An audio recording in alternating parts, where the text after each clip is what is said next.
आप देख रहे हैं डार्क फाइल्स। तो चलिए बढ़ते हैं आज की इस कहानी की ओर।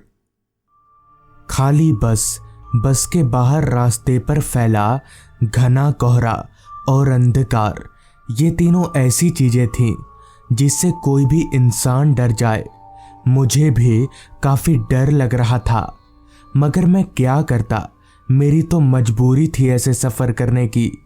वरना अगर मेरी मजबूरी नहीं होती तो मैं ऐसे सफ़र करता ही नहीं। बस उस सुनसान रास्ते पर आगे बढ़े जा रही थी। बस के अलावा रास्ते पर ना तो कोई गाड़ी नज़र आ रही थी और ना ही कोई इंसान। दरअसल मैं आज अपने दोस्त विकास के घर जा रहा हूँ। वो भी पहली बार। मैंने विकास को कहा था कि मैं कल सुबह वाली बस से आ जाऊंगा, मगर उसी ने कहा कि अगर मैं आज रात को आया तो एक रात ज़्यादा उसके घर पर रह पाऊंगा, इसलिए मुझे रात वाली बस पकड़नी पड़ी। खैर, विकास और मैं कॉलेज टाइम से ही बहुत अच्छे दोस्त हैं, तो उसके लिए इतनी तकलीफ तो बनती ही है। मैंने कंडक्टर को बोलकर रखा था कि तालघाट चौक पर मुझे उतार दे, जिसके बाद अभी चौक पर से विकास मुझे पिक कर लेगा।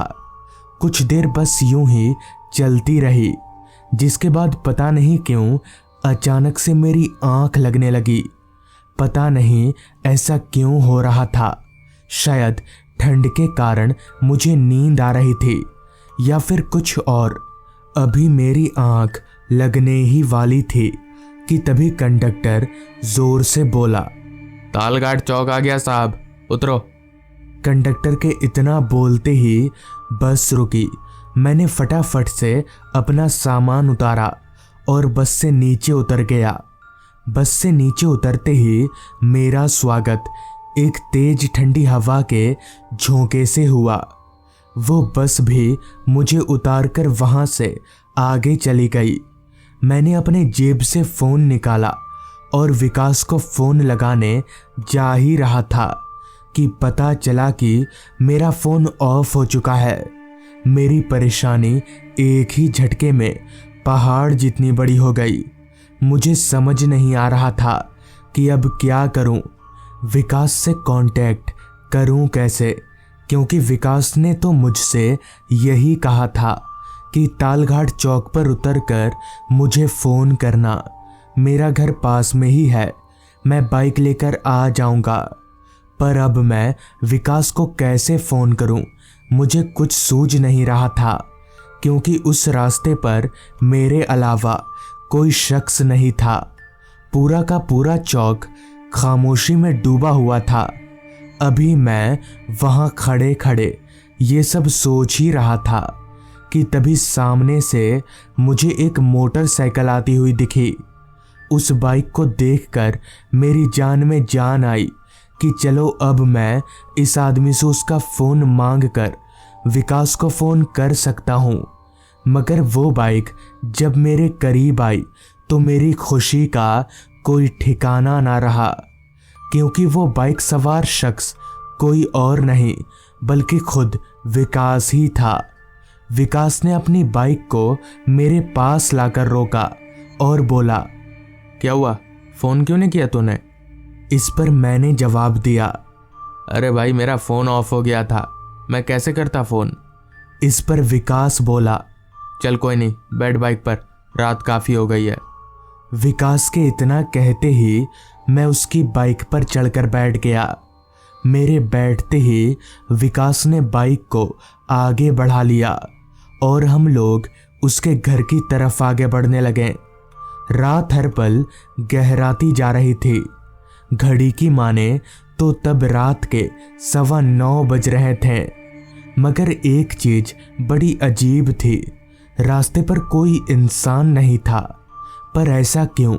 आखिर इतनी जल्दी ही रास्ता इतना सुनसान क्यों हो गया? मुझे कुछ ठीक नहीं लग रहा था। एक और बात मैंने अभी नोटिस की कि आखिर विकास को पता कैसे चला कि मैं उतर चुका हूँ। मैंने तो उसे फ़ोन किया ही नहीं। इस सवाल को मैं ज्यादा देर तक अपने जहन में रख नहीं सका और विकास से पूछा, विकास, तुझे पता कैसे चला कि मैं उतर चुका हूं? इस पर विकास बोला, मुझे यहां आने वाली सभी बसों की टाइमिंग पता है, सब जानता हूं मैं। विकास से ये सुनकर मुझे तसल्ली मिली। बाइक पर तेज ठंडी हवा मेरे बदन पर ऐसे लग रही थी जैसे कोई बर्फ के गोले मार रहा हो। मुझे कुछ ज्यादा ही ठंड लग रही थी, जबकि ऐसा नहीं होना चाहिए था, क्योंकि मैं विकास से पीछे बैठा हुआ था। ज्यादा ठंड विकास को लगनी चाहिए थी, तो फिर मुझे क्यों लग रही है? ऐसा लग रहा था जैसे हवा विकास के शरीर को आर पार करके सीधे मुझे लग रही हो। खैर, मैं चुपचाप बाइक पर बैठा रहा। विकास को बाइक चलाते हुए अब काफी वक्त हो चुका था, मगर अभी तक उसका घर नहीं आया था, जबकि फोन पर तो विकास ने ये कहा था कि उसका घर चौक से नजदीक पड़ता है। तो फिर अभी तक हम लोग घर क्यों नहीं पहुंचे? इसी तरह के हजारों सवाल अब धीरे धीरे मन में उमड़ने लगे थे, मगर मुझे विकास से ऐसे बार बार पूछना भी ठीक नहीं लग रहा था।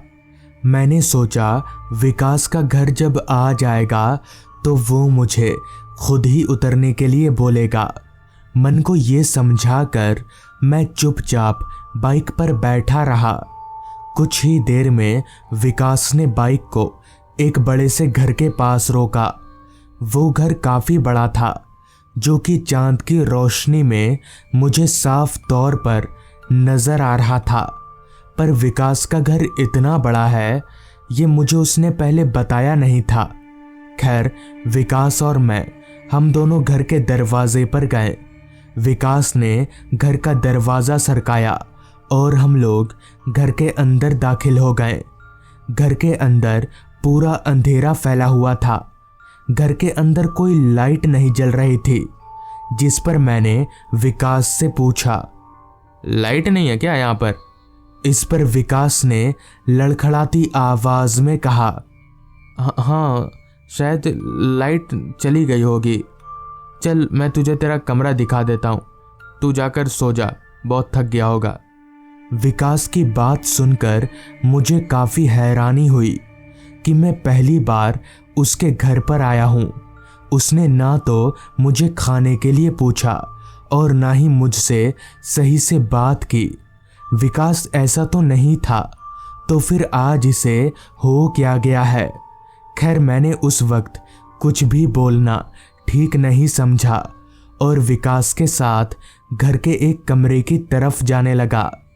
उस कमरे के दरवाजे तक छोड़कर ही विकास वहां से चला गया। मुझे पूरा यकीन हो गया था कि आज विकास के साथ कुछ तो गलत हुआ है। खैर, मैं उस कमरे के अंदर दाखिल हुआ।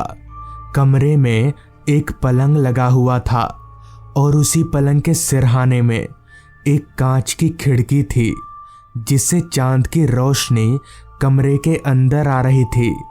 मैं उसी पलंग पर लेट गया और सफ़र की थकावट के चलते कब मेरी आंख लग गई मुझे कुछ याद नहीं। ना जाने कितनी देर बाद, मगर जब मेरी आंख खुली तो मेरे सर के पास वाली खिड़की में कोई बाहर से दस्तक दे रहा था। मैंने तुरंत खिड़की की ओर देखा तो पाया कि खिड़की के बाहर विकास खड़ा है और वो मुझे खिड़की खोलने के लिए बोल रहा है। मैंने तुरंत खिड़की के कांच को सरकाया तो उधर से विकास बोला, जल्दी बाहर आ, यहाँ इसी खिड़की से आ जा। चूंकि वो खिड़की काफ़ी बड़ी थी तो मैं उसी से बाहर निकल गया। मेरे बाहर निकलते ही विकास बोला, तू यहाँ कैसे आया इतनी दूर? विकास की बात सुनकर मुझे काफ़ी हैरानी हुई कि आखिर ये ऐसी ऊटपटांग बातें क्यों कर रहा है, जिस पर मैंने कहा, तू ही तो यहाँ लेकर आया मुझे अपनी बाइक से। इस पर विकास बोला, तू जल्दी चल यहाँ से, मेरे पास कोई बाइक है ही नहीं और ये मेरा घर नहीं है। विकास की बात सुनकर मेरे होश उड़ गए। खैर मैं विकास के साथ उस घर से दूर जाने लगा। तभी रास्ते पर चलते हुए विकास ने कहा, तू जिस विकास के साथ यहाँ आया ना, वो बस एक छलावा था। अगर मैं सही वक्त पर नहीं आता तो तू मारा जाता। दरअसल यहाँ बहुत सी घटनाएं ऐसी हो चुकी हैं। उस घर में बहुत से लोग मर चुके हैं। आगे विकास ने बताया कि वो मुझे फ़ोन करने की काफ़ी कोशिश कर रहा था, मगर मेरा फ़ोन लग ही नहीं रहा था। विकास मुझे देखने के लिए चौक पर भी गया था, मगर मैं उसे वहाँ पर मिला ही नहीं। तो वो समझ गया कि मैं कहाँ मिलूँगा, इसलिए वो अपनी जान पर खेलकर मुझे बचाने आ गया। तो इस तरह से उस रात मेरी जान बच गई। विकास की पूरी बात सुनकर मुझे समझ आ गया कि क्यों बाइक पर मुझे काफ़ी तेज ठंड लग रही थी और क्यों वो विकास मुझसे अजीब तरीके का बर्ताव कर रहा था। खैर उस रात मेरी जान बच गई, यही काफ़ी है। तो दोस्तों, ये थी आज की कहानी। अगर आपको ये कहानी पसंद आई हो तो चैनल को ज़रूर सब्सक्राइब कर लें। तो मैं आपका दोस्त आर्यन जल्द ही मिलूँगा आपसे ऐसी ही एक कहानी के साथ।